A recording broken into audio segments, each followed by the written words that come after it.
No creo en curaciones milagrosas. No creía, debería decir. Soy oncóloga con 15 años de experiencia tratando pacientes terminales. He visto morir a cientos de personas que oraron fervientemente por sanación. He consolado familias que creían hasta el último momento que los milagros llegarían y que se quedaron con las manos vacías y el corazón roto.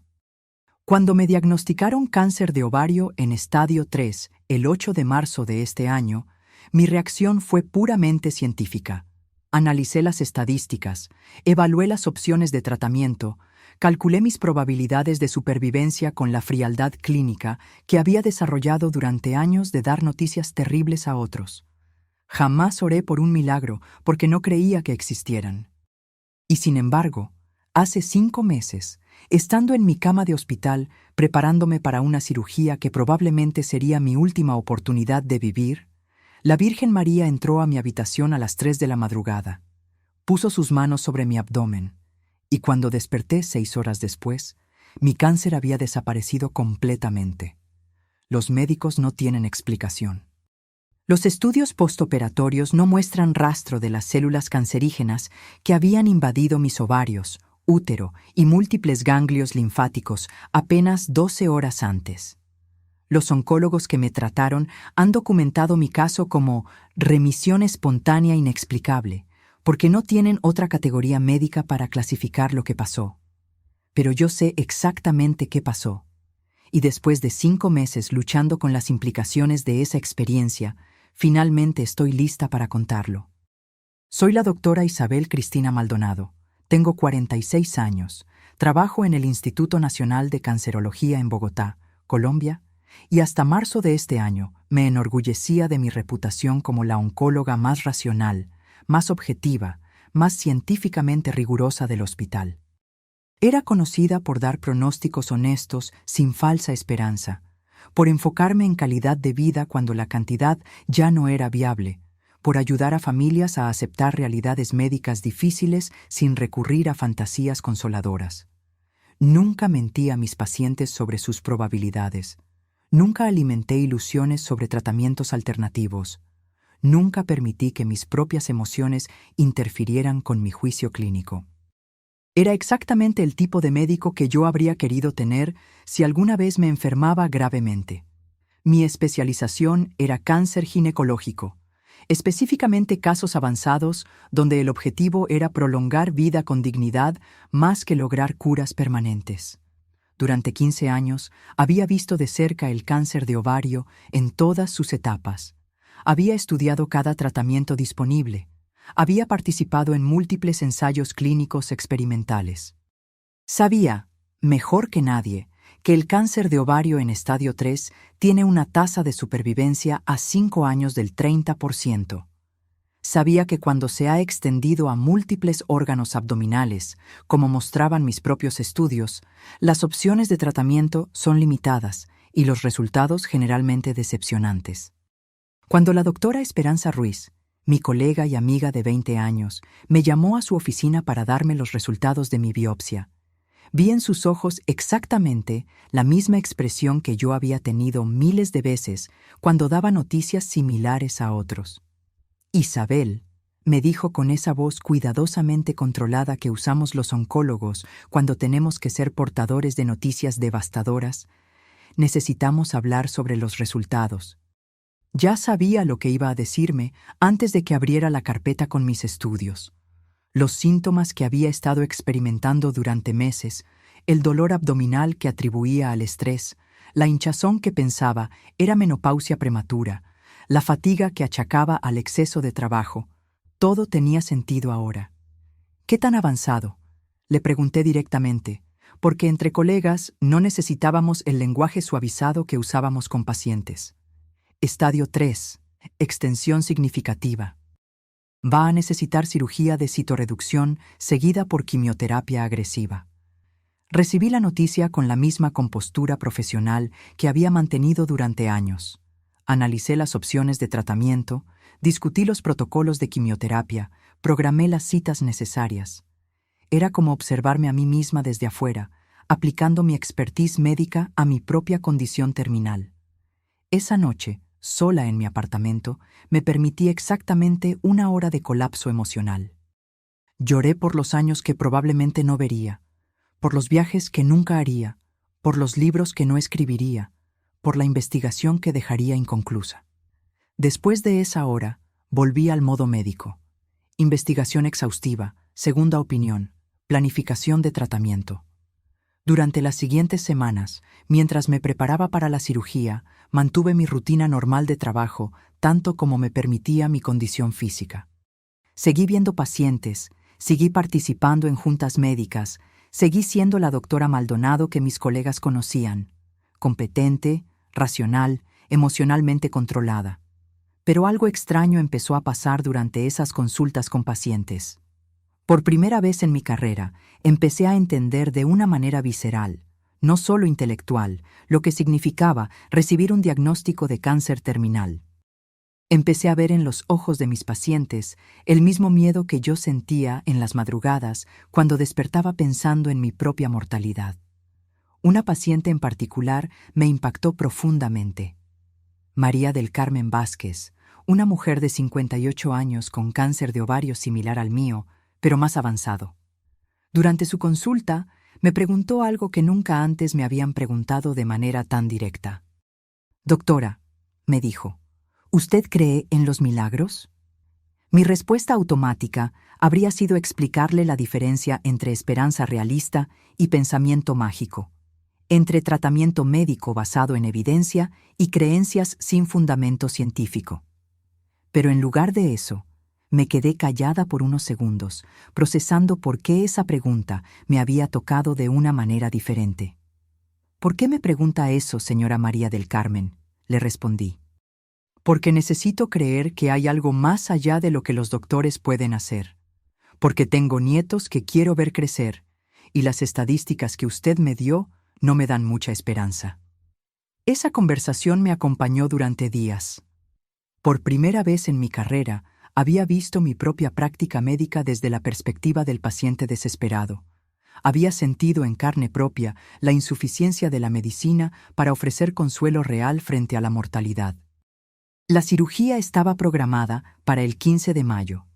Era una cirugía de citorreducción masiva, donde el doctor Alejandro Torres, el mejor cirujano ginecológico del país, intentaría remover todo el tejido canceroso visible, seguida por quimioterapia intraperitoneal para atacar las células microscópicas que inevitablemente quedarían. Las probabilidades de éxito completo eran bajas. Las probabilidades de complicaciones graves eran altas. Las probabilidades de supervivencia a largo plazo eran desalentadoras. Pero era mi única opción real. La noche antes de la cirugía, después de completar todos los protocolos preoperatorios, me quedé despierta en mi habitación de hospital, revisando mi testamento, mis instrucciones médicas avanzadas, las cartas que había escrito para mis colegas más cercanos. Era extraño estar del otro lado de la experiencia hospitalaria.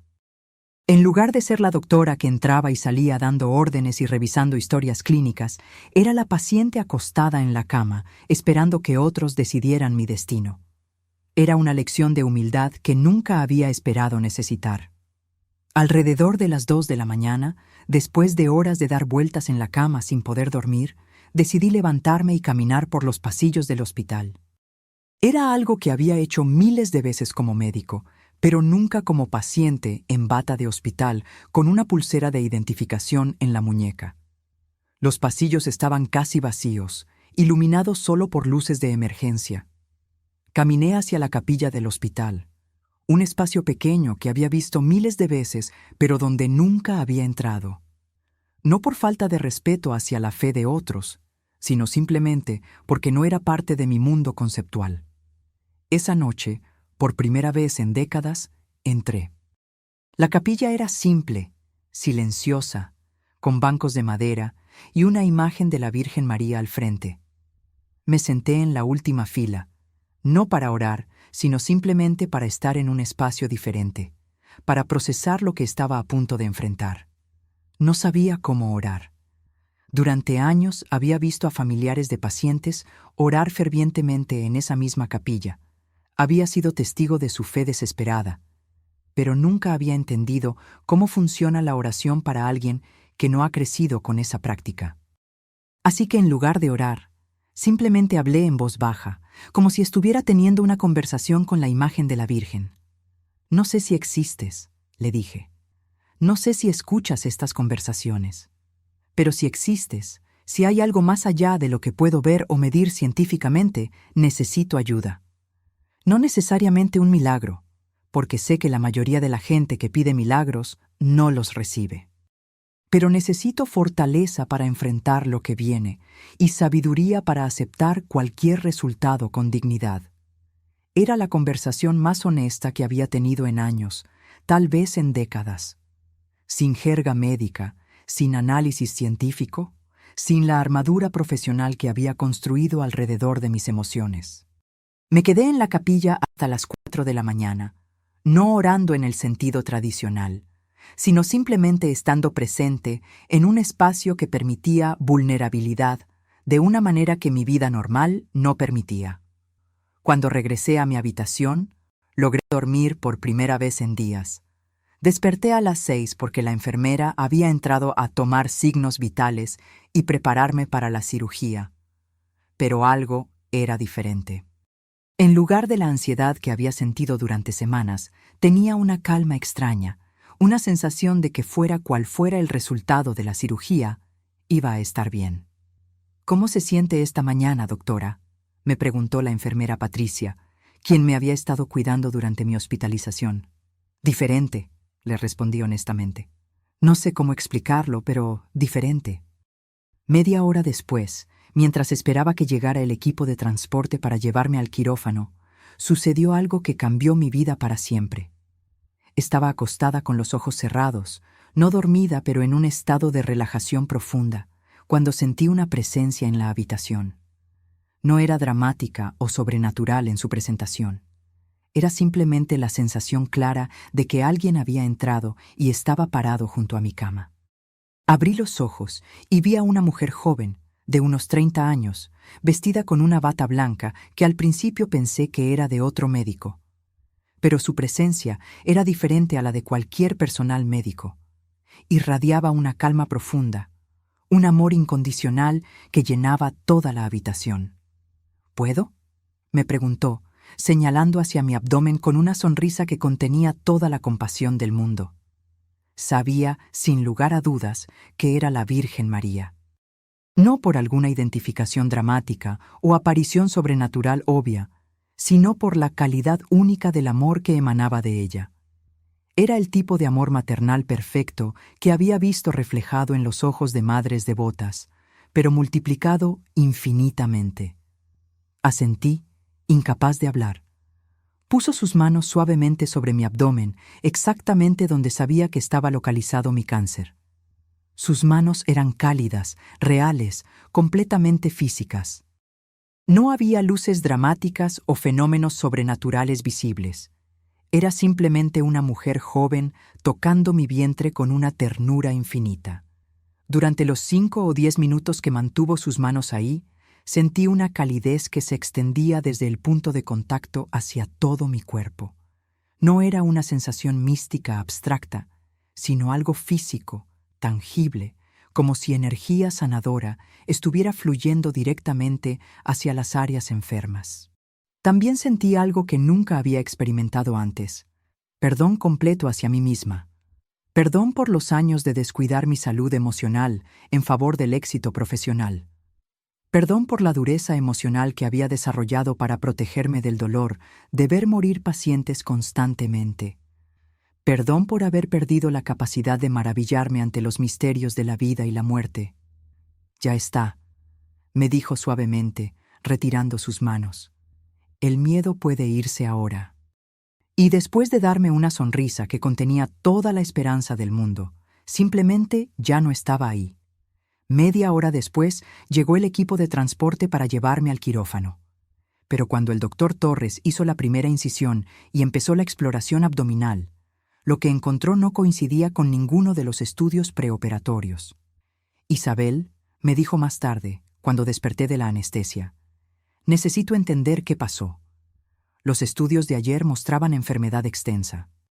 Pero cuando abrimos, no encontramos nada, absolutamente nada.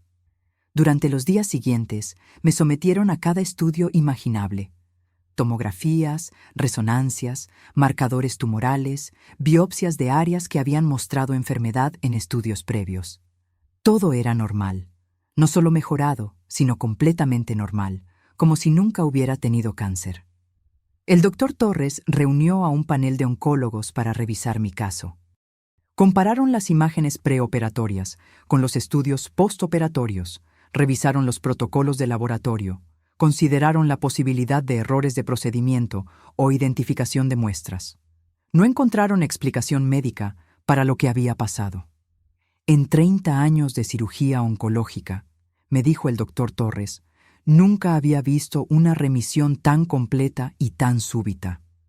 Médicamente hablando, lo que pasó es imposible. Durante las siguientes semanas, mientras procesaba tanto la experiencia de sanación como sus implicaciones para mi visión del mundo, empecé a cambiar de maneras que mis colegas notaron inmediatamente. Seguí siendo la misma médico competente y rigurosa que había sido siempre, pero algo fundamental había cambiado en mi manera de relacionarme con pacientes. Empecé a pasar más tiempo escuchando sus miedos, sus esperanzas, sus necesidades emocionales. Empecé a reconocer que la medicina científica, aunque esencial, no es suficiente para abordar completamente la experiencia humana de enfermedad y mortalidad. También empecé a estudiar casos de remisión espontánea, no para desacreditar la ciencia médica, sino para entender mejor los límites de lo que sabemos sobre sanación. Descubrí que hay más casos documentados de curaciones inexplicables de los que había realizado, y que la comunidad médica generalmente los clasifica como anomalías estadísticas en lugar de investigar más profundamente sus posibles causas. 6 meses después de mi experiencia, mi práctica médica se ha transformado. Sigo siendo oncóloga. Sigo aplicando los mejores tratamientos disponibles basados en evidencia científica, pero también he integrado una comprensión más amplia de lo que significa sanar. Ahora paso tiempo entrenando a otros médicos sobre cómo abordar las dimensiones espirituales de la enfermedad sin comprometer el rigor científico. He desarrollado protocolos para referir pacientes a capellanes y consejeros espirituales como parte del tratamiento integral. He aprendido a reconocer cuando la esperanza espiritual puede complementar efectivamente el tratamiento médico. Pero lo más importante es que ahora puedo ofrecer a pacientes como María del Carmen una respuesta diferente cuando me preguntan si creo en milagros. Sí, les digo ahora, creo en milagros porque he experimentado uno. Pero también creo en la medicina, en la ciencia, en hacer todo lo que podemos hacer con las herramientas que tenemos. Los milagros no reemplazan el tratamiento médico apropiado, pero a veces lo complementan de maneras que no podemos predecir o explicar completamente. Mi caso ha sido documentado en varias revistas médicas como un ejemplo de remisión espontánea en cáncer avanzado. Los editores siempre incluyen notas editoriales explicando que estos casos, aunque médicamente verificables, no deben interpretarse como evidencia de intervención sobrenatural, sino como ejemplos de procesos biológicos que aún no entendemos completamente. Entiendo su posición científica, pero yo sé lo que viví. Sé que la Virgen María entró a mi habitación de hospital, puso sus manos sobre mi abdomen enfermo y cuando las retiró, mi cáncer había desaparecido. No puedo probarlo científicamente. No puedo replicarlo en condiciones de laboratorio. No puedo ofrecerlo como tratamiento estándar para otros pacientes. Pero puedo testificar que mi experiencia directa confirma que hay dimensiones de sanación que van más allá de lo que la medicina actual puede explicar o controlar. Si estás enfrentando tu propio diagnóstico de cáncer o cualquier enfermedad grave, no quiero que mi historia te haga rechazar tratamiento médico apropiado esperando un milagro. Pero sí quiero que sepas que mientras haces todo lo que puedes hacer médicamente, también puedes estar abierto a posibilidades de sanación que van más allá de lo que los doctores pueden ofrecer. La Virgen me tocó el vientre y mi cáncer desapareció. Pero lo que realmente me sanó no fue solo la eliminación de células cancerígenas, sino la transformación completa de mi comprensión sobre lo que significa ser humano en un universo que contiene tanto misterio como ciencia, tanto milagro como medicina, tanto esperanza divina como responsabilidad terrenal. 5 meses después, sigo libre de cáncer. Pero más importante aún, soy libre del miedo que me había paralizado, libre de la dureza emocional que me había aislado, libre de la creencia limitante de que solo lo que podemos medir científicamente es real. Esta es mi historia. Es imposible de probar, difícil de creer y completamente verdadera. Y si puede ofrecerte, aunque sea un momento de esperanza, en medio de tu propia oscuridad médica, entonces valió la pena quebrar mi silencio profesional para compartirla.